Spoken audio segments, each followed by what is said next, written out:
So hello, good morning, good afternoon, and good evening. Sumrock Luna here for another toy review, which we will be doing is the toy review of the McFarlane Toys Scorpion Classic versus the McFarlane Toys Scorpion from the Mortal Kombat 11 game, right over here on the right side of the screen. Alright, so what I would say is that first off, their items or the inclusion with the box for the McFarlane Toys Classic version is a stand and the wired, the wired kunai. Yan lang yung kasama. Okay? Now, versus dun sa Mortal Kombat 11 na action figure na release ng McFarlane Toys way back, if I'm not mistaken, way back last year. But correct me if I'm wrong, guys. Or way back 2021. Ito, ang kasama ng accessories is the stand and then two swords. Ito, wala lang ako ng isang sword, unfortunately. And yung sword nila, may sword sheath nakasama. Both yun. And then, this is not a wired kunai, but a plastic PVC na flexible. Yan. Na parang kunai. Yan. So, yun na yung mga kasama niya. Then, both of them are 7 inches tall action figure, which is great, as we all know, for McFarlane Toys. And they have both a 22 points of articulation. So, maganda ang rotation from the head. Unfortunately for the MK11, this one, dahil may hood, it has restrictions comparing to the Mortal Kombat Classic na it can do 360 degrees. Alright?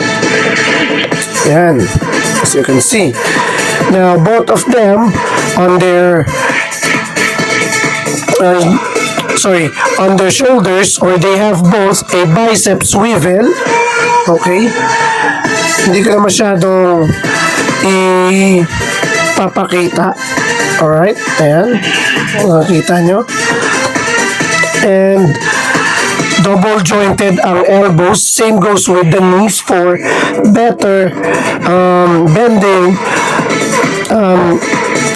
post for the both of the figures. And then yung ankle nila, same lang din naman na it can do ankle rotation and up and down. And both of their toes as well can be bended. Now, why I did a comparison for this one? Because this one for the Scorpion MK11, mas madami ang accessories comparing to the Mortal Kombat Classic, the Scorpion.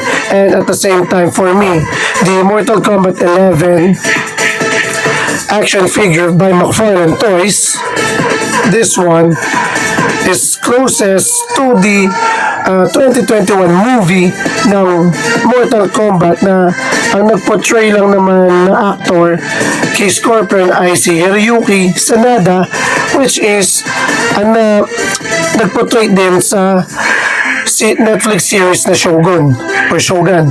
Okay?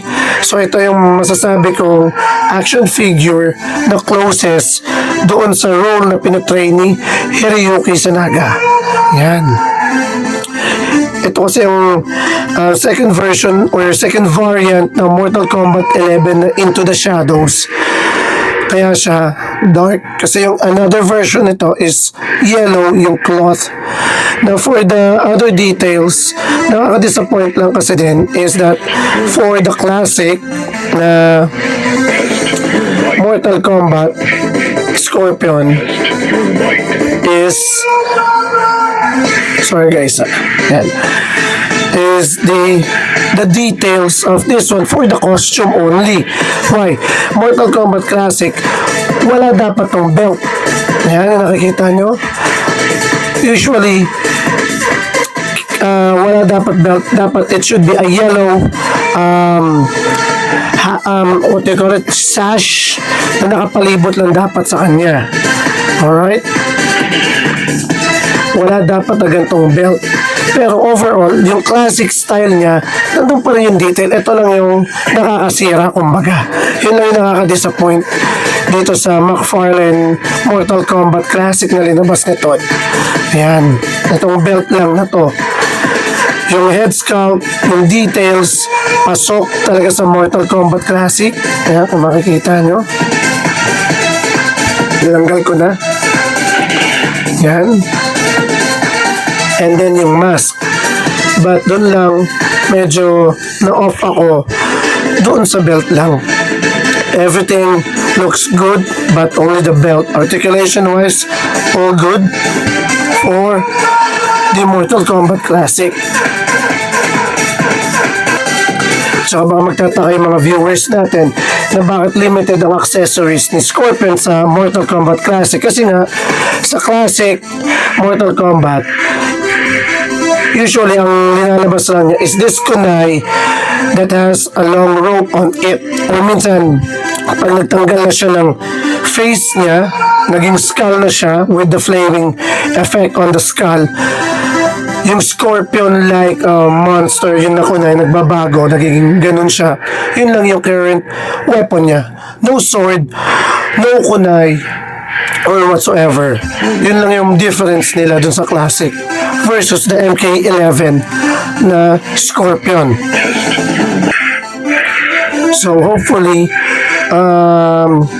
mag-release din ang McFarlane Toys na sa Mortal Kombat Classic, on my opinion na magkaroon sa ng alternate head na may flame effects doon sa ulo ni Scorpion para mas accurate na gaya-gaya din sa Mortal Kombat Classic na video game and doon sa 1995 na movie ng Mortal Kombat, which is kasama part si Scorpion doon. So yun lang naman. Hope you enjoy this quick toy review of our McFarlane Toys Mortal Kombat Classic versus doon sa Mortal Kombat 11 na Scorpion from the video game itself, the Mortal Kombat 11. So again, this is Sumurak Luna. Happy collecting and collect responsibly, guys.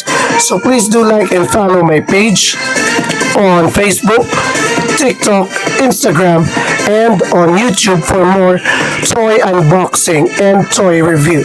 So this is Sumurak Luna. Happy collecting again. Peace out.